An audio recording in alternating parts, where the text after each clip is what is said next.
A lot of people ask me all the time, how did you make it? How did you make it? In my life, there have been lots of doors that closed. There I was homeless, there I was struggling, there I was hungry, trying to get this play off the ground. And I knew I had an idea. I knew I had something special. I knew I had something different. Nobody would invest in it. And every time I'd ask people, they would lie to me. They would, no, you don't have anything special. That's not going to work. Who do you think you are? If there are people who are telling you what you can't do, this won't work, you won't be able to make it, that's not going to happen. Don't listen to them. And don't worry about when doors start to close. In my life, God closed every door on me. I went to a lot of different people that could have helped. God closed all of those doors in the beginning. Sometimes in life, God wants your story to be such a miracle that He shuts down every avenue. Every door will be closed so that you can only go to Him for the answer. There is not one person, not even myself, that can claim that they made all of this happen for me. So many things had to fall in place. Me as a human being, I couldn't do it. I had to be in the right place at the right time, on the right street, on the right day. There is a strategic plan on your life when you pray and believe. Everything that is supposed to happen in your life will happen. If the doors are closing, there are times when it's God closing doors like a maze so that you're forced to go one way and only look to Him to know that it was Him that blessed you in your life. It's nothing but the grace of God. Nothing but the grace of God. You can go around giving your business card to people. You can go around knocking on doors and auditioning. You can do all of that every day of your life. You can plant seeds all day long. When a seed is planted in the ground, all you can do is water it. You cannot control the sunshine, you cannot control the weather, and you cannot control whether the locusts will come and try and destroy it. All you can do, water it and believe. That is what allowed me to be in this position right now. I would not stop believing. I planted my seed. I worked really hard. My only idea, my only focus was to do my one play. And I knew if I could get that to work, everything else would come to pass. If you spread the water across many, many seeds, you don't have as much water for one seed. So focus on one thing, make it your priority, and stick with it no matter what. No matter how many people told me no, no matter how many people lied to me, no matter how many times I put the show up and nobody came. When I did my very first show, I worked my butt off and saved $12,000 tax returns. Thought that 1,200 people would come over a weekend and 30 showed up, and I knew every one of them. That was in 1992. 93, same thing happened. 94, 95, 96, 97, up until 1998. Same devastation, nobody showing up in the audience. But I didn't stop. That didn't deter me. You cannot stop believing in any way. No matter what anybody says, no matter what anybody tells you, you have to know it beyond knowing it. When something's for you, there's a feeling that is deep down inside of you that will not allow you to let it go. It will keep you going when you can't even keep yourself going, because there comes a time in your life where you've worked and you've stressed and you tried to get there and you couldn't on your own, but you have a dream. And that dream has to take on the belief for you, because you can't do it by yourself. Don't stop. Narrow your focus to one idea, one, and make it work. That will give birth to all the others. All you can do is plant the seed and water it. God Himself has to give the increase. Only God can make the sunshine. Only God can bring the rain. But if you've planted the seed, then you've done your part. Anything you want is possible.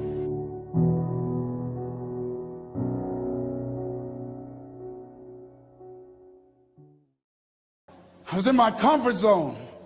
I was doing just enough to get by. I was working on a job. They paid me just enough to keep me from quitting, and I worked just hard enough to keep from getting fired. How many know people like that? Blink your eyes if you understand what I'm talking about. I was parked. I knew I could do more. But when my mama died, it took something out of me. When I went through a divorce, it took something out of me. When my best friend died, it took something out of me. I paused. And somebody said that life is like an onion. You have to peel it one layer at a time. And sometimes you cry. Life's going to happen to you when you have a dream. You're going to get slapped around. And don't take it personal. Don't ask, why did this have to happen to me? Why not you? Who would you suggest? You want to give us some names, some email addresses? And don't tell everybody. 80% don't care and 20% glad it's you. It's called life. Suck it up and move on. Get over it.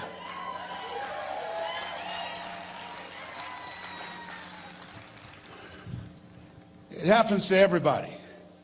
Here's the other thing: as you look at your goals and look at your dreams, when you're going through some stuff, repeat out to me, please. When things go wrong, don't go with them. Yes, write that down.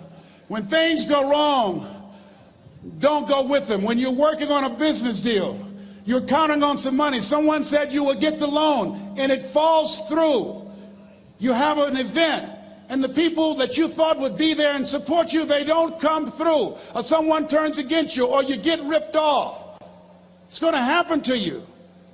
Happened to me. Someone stole all my products, my database, over 180,000 names and addresses. It's not personal. It's going to happen to everybody. It does. 8 out of 10 millionaires have been financially bankrupt. Walt Disney had 7. He filed bankruptcy 7 times and had 2 nervous breakdowns. It's called life. But I got a saying: when life knocks you down, try and land on your back, because if you can look up, you can get up. You've got the power in you to do that. You've got something special. You've got comeback power. Here's the other thing. Let us say together, it's possible. It's necessary. It's me. Yes, write that down. It's me. Take ownership for your life. Nobody can live your dream for you but you. Nobody's going to take care of your business like you. Stop coming up with excuses. Don't give yourself permission to continue to live a small life. You can't fit a big dream into a small life. Give yourself permission to go for it, to test yourself, to challenge yourself, to live full. I like the saying, always strive to get on top in life, because it's the bottom that's overcrowded. The reason you're here is because there's something in you that says, I can do more. This just can't be it. There's something in you. There's a calling on your life. There's something in your heart that caused you to get dressed and spend the money to go to seminar after seminar and listen to message after message and speaker after speaker. Because there's something in you that tells you this is not it for you. You have not peaked here. There's more in you that you are expressing. Eye has not seen, ear has not heard, nor has entered the heart of mankind what's in store for you if you challenge yourself, if you persist and persevere, if you take ownership for your life. George Bernard Shaw said the people that make it in this life, they look around for the circumstances that they want, and if they can't find them, they create them. Create what you want. You have the power in you to do more than you can ever begin to imagine, to control your destiny, to make a difference in our children, to make a difference on the planet, to make an impact. Let us say together, it's me. And let us say together, it's hard. Say it like you know it. Say, it's hard. Ladies and gentlemen, it's hard. There are people who have seen their retirements taken away from them by the corporations that they work for. They were within 2 or 3 years of retiring, and they had it taken from them.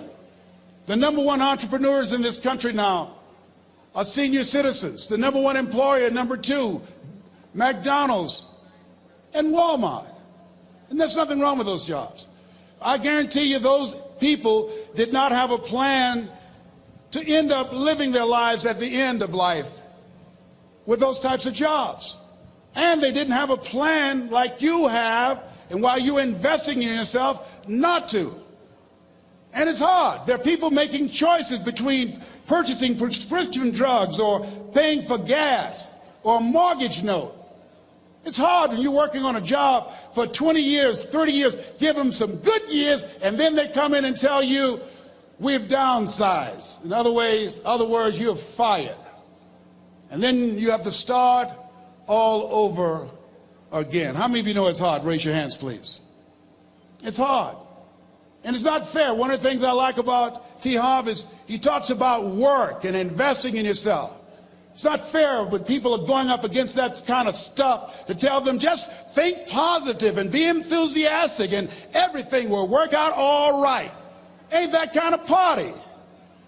It's hard. Life will put some knots on your head. I bought my first home for my mother. I was rushing, didn't know what I was doing, and I bought a home that had a lien against it. And they called me, Mr. Brown, yes, there's a lien against your property. We need $55,000 if you're going to stay there. Wait a minute, sir. I just bought this home. The guy told me there were no liens against it. I'm not the one that owe you the money. You should have checked that out, Mr. Brown. Come on. I called my attorney. We followed up. Yes, Les, there's a lien against the property. But he told me there were no liens. He lied, obviously. Oh, my God. He told me he wanted to help me because he admired the fact that I was buying this home for my mother and that he was adopted, and he identified with me. Les, he suckered you. He played you, man. So what? Well, would they take payment arrangements? What about $5,000 a month? They want all the money, Les. They want all the money, or you're going to have to get out. The house is going up for sheriff's sale. Do you have it? No, I don't have them. Can they give me some time? Tell them to give me 3 months, please. Give me 3 months. My mother's in her 70s, man. She has a bad heart. Don't do this to me. This is my dream. Don't do this, man. Please, let me talk to them. Les, I'm talking to their attorney. They don't want to talk to you. I've got to talk to their attorneys. Do you have the money? No. Will they give me 3 months?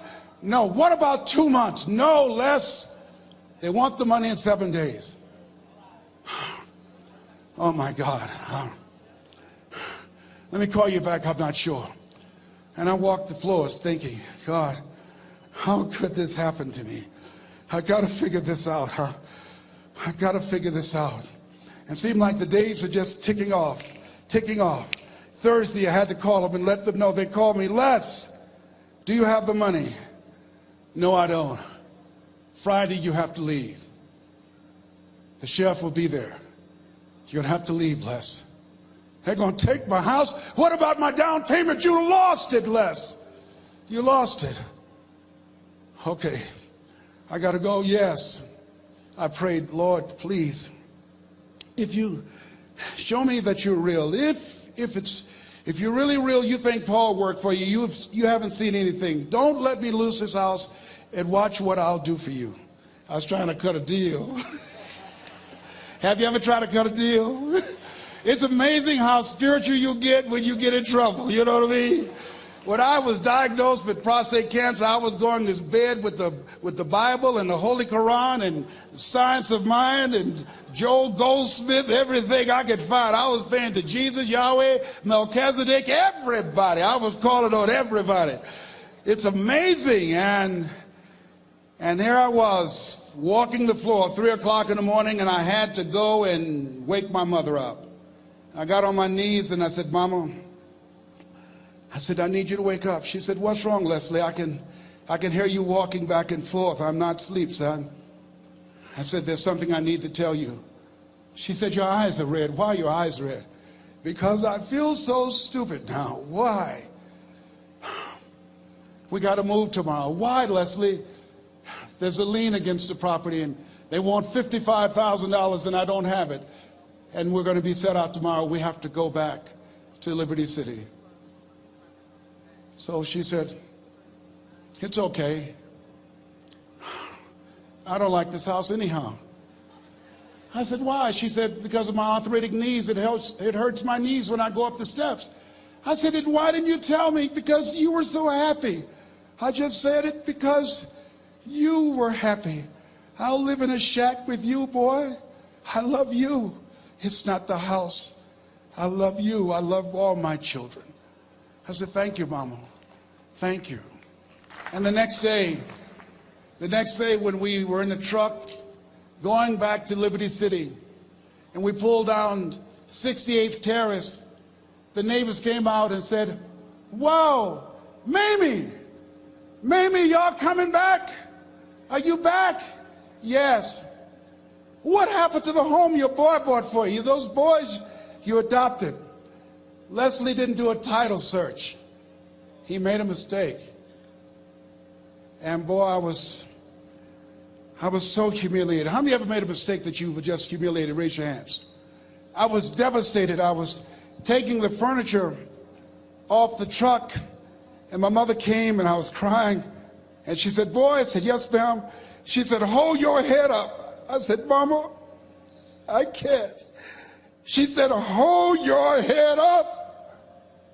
I said, why? Look what I've done. She said, it's okay. It's okay. You are going to make a lot of mistakes in life, young man. You're going to fail your way to success. You have nothing to be ashamed of. Keep your head up and take that furniture back in the house. I said, yes, ma'am. And I learned something from that. If you ever go through something, hold your head up. If you ever make a mistake, hold your head up. If you ever do something and everything goes wrong, life catch you on the blind side, hold your head up. It's not over. Goethe said, that which does not kill you will make you stronger. Hold your head up. Shake someone's hand on your right and left and say, hold your head up.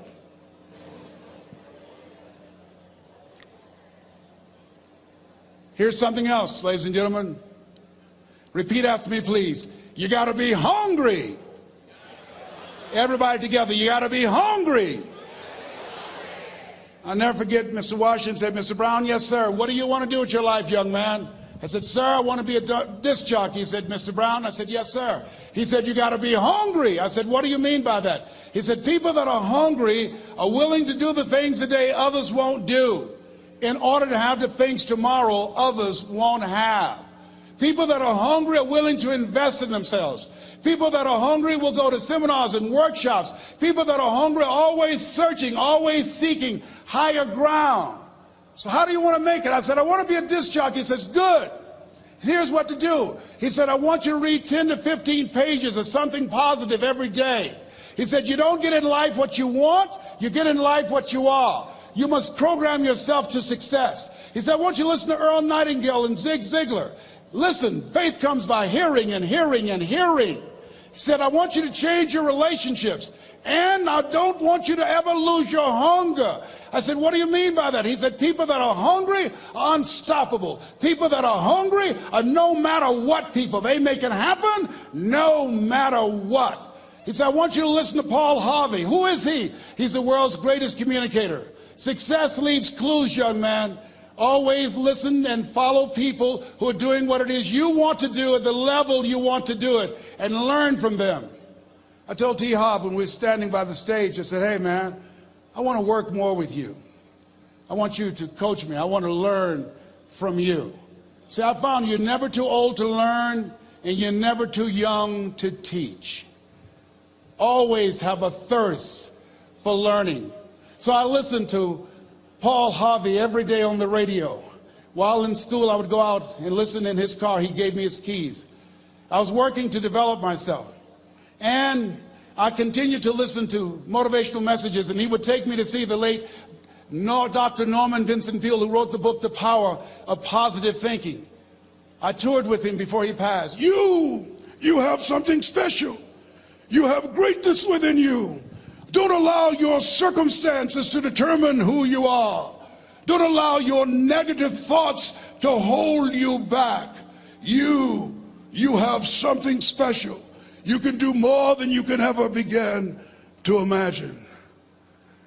Dr. Peale was an incredible man. I admired him when he spoke. He gave me goosebumps. I can feel him in my heart. And And I never forget, we were coming back to the school, and Mr. Washington said, Mr. Brown, yes, sir. When Dr. Peel spoke, you didn't move. When he spoke, you were hanging on every word. When he spoke, we didn't have to tell you to sit down and be quiet. Why?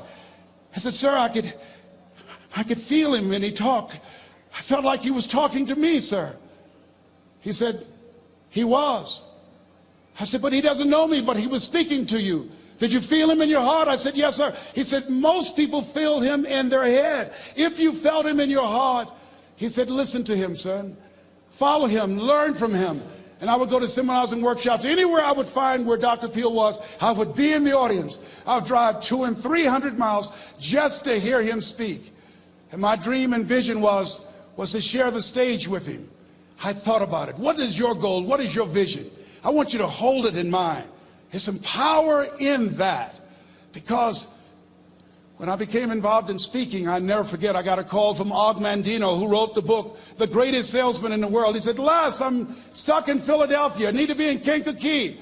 Dr. Norman Vincent Peale is appearing. I can't make it. I heard you're in Chicago. I said, yes, I am. Can you go and open for me? I said, yes, man. Oh, my God.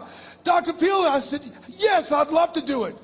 And I went there, and I came. I said, hi, I'm Les Brown. He said, you're not the band of renown? I said, no, I'm Mrs. Mamie Brown's baby boy. I'm here to speak. He said, come backstage. And his wife, Martha, was there. And she said, Papa, Les Brown is here, the speaker. And he said, Les Brown, shoot for the moon. Because even if you miss your land among the stars. I said, sir, that's my quote. I wrote you when I was in the 11th grade. I was a part of a special education class project. That's my quote. He said, I know. I end all my speeches with that quote. And Dr. Peel had a great sense of humor. A young man was backstage, and I had so many questions to ask him, and my mind froze up, and the young guy said, Dr. Peel, how old are you? And he was up in age. He said, Sonny, I'm 92. The young man looked at him and said, I don't know if I want to live to get 92. He said, that's because you've never been 91. So I did the things that Mr. Washington suggested. I listened to motivational tapes on a regular basis. I would go to seminars and workshops whenever Zig Ziglar and Dr. Dennis Waitley and Jim Rohn would come to town. And I said, sir, what do you want me to do now? He said, Mr. Brown, I've given you everything that I can give you. He said, develop your mind, put your money where your mouth is, continue to learn how to be an effective communicator, because once you open your mouth, you tell the world who you are. And always surround yourself with OQP, only quality people. So I went to apply for a job on Miami Beach. WMBM radio station. Milton Butterball Smith was the program director. Hello, Mr. Butterball. How are you, sir? My name is Les Brown, sir. I'd like to be a disc jockey. He said, young man, you have any journalism in your background? I said, oh, no, sir, I don't. You have any experience in broadcasting? I said, no, sir, but I practice all the time, sir. Let me audition for you, sir. Let me show you how good I am. All I need is a shot, sir. He says, no, we don't have any job for you. How many ever been rejected? Raise your hands, please. I was devastated. I went back and I told Mr. Washington, I said, Mr. Washington, they said no. He said, don't take it personally. Most people are so negative, they have to say no 7 times before they say yes. He said, you got to be hungry. Know your vitamin. Go back again. I said, yes, sir. Hello, Mr. Butterball. How are you, sir? My name is Les Brown, sir. I like to be a disc jockey. Young man, weren't you here yesterday? Yes, sir, I was. Didn't I tell you no yesterday? Yes, sir, you did. Then why are you back today? Well, sir, I didn't know whether or not somebody was laid off or somebody was fired, sir. Nobody was laid off or fired. Now, get on out of here. I came back the next day. Hello, Mr. Butterball. How are you, sir? My name is Les Brown, sir. I like to be a disc jockey. I know what your name is. Weren't you here the last 2 days? Yes, sir, I was. Didn't I tell you no the last 2 days? Yes, sir, you did. Why are you back? Oh, sir, I didn't know whether or not someone got sick or someone died, sir. No one got sick or died. No one was laid off or fired. Now, don't you come back here again. I came back the next day talking loud, looking happy like I was seeing him for the first time. I said, hello, Mr. Butterball, how are you? He looked at me with rage. He says, go get me some coffee. I said, yes, sir. My favorite book says, the greatest among you will be your servant. How many of you are serious about your goals and dreams? Raise your hands. Very good. Write this down. Provide more service than you get paid for. Provide more service than you get paid for. I go to a lot of seminars and workshops. And one of the things I know about T. Harv Eckert, and when I was sitting in the class with Robert Ruppel and all of the other presenters, they hold themselves to high standards and they provide more information than anybody else in the industry, bar none. They hold nothing back because their commitment is for your success. And when you hold yourself to high standards, write this down, impact drives income. That's why you're here. Because the training, the seminars, been making a difference in your life. If they did not have impact, 200 or 300 people would be here, if that amount. Impact drives income. So I became the errand boy for the disc jockeys. I would go get their lunch and their dinner, and I would bring it to them in the control room, and I'd watch them working the control boards, knowing my time will come. Write this down. I expect to reach my goal. Yes, you want to operate with a spirit of expectation. I expect to reach my goal. So I started preparing for the next position. Never forget one quote that I heard. As you look at your life, you look at your goals and dreams. It's better to be prepared for an opportunity and not have one than to have an opportunity and not be prepared. If you expect to reach your goal, prepare yourself now. And so then pretty soon, the guys at the station, they begin to take a liking to me. Write this down. Build relationships. As you're aware, people deal with people that they know, like, and trust. And so they would say, Leslie, yes, sir. Come here, yes. Come outside. Who did this? Oh, your car? Yes. Who cleaned my car? I did, sir. I would wax their cars on the weekend, inside and out. How much do you charge? Oh, nothing, sir. I just wanted to help out. I was providing more service than I got paid for. I was building relationships. They said, whoa, look here. Donna Ross and the Supremes are coming to town. The Four Tops and the Temptations. Here are my car keys. Pick them up for me. Take them to the Fontainebleau Hotel on Miami Beach. I said, yes, sir. I would drive them all over Miami Beach in their big, long Cadillacs. I didn't have any driver's license, but I was driving like I had some. Then one day, it was a Saturday afternoon, a disc jockey by the name of Rockin' Roger was drinking while he was on the air. It was a Saturday afternoon, and I was the only one there. Rockin' Roger got so drunk, he could not complete the show. He started slurring his words. He's about to fall off the chair. And there I was, looking at him through the control room window, walking back and forth, young, ready, and hungry. I was saying, drink, Rock, drink. Drink, Rock. I'd have gone and get him some more if he'd asked me to. Then pretty soon the phone rang. It was the general manager, and I answered the phone. I said, hello? He said, young boy, this is Mr. Klein. I said, I know. He said, Rock can't finish his program. I said, I know. He said, would you call one of the other DJs in? I said, yes, sir. I said to myself, he must think I'm crazy. I called my mom and my girlfriend, Cassandra. I said, y'all come out on the front porch and turn up the radio. I'm about to come on the air.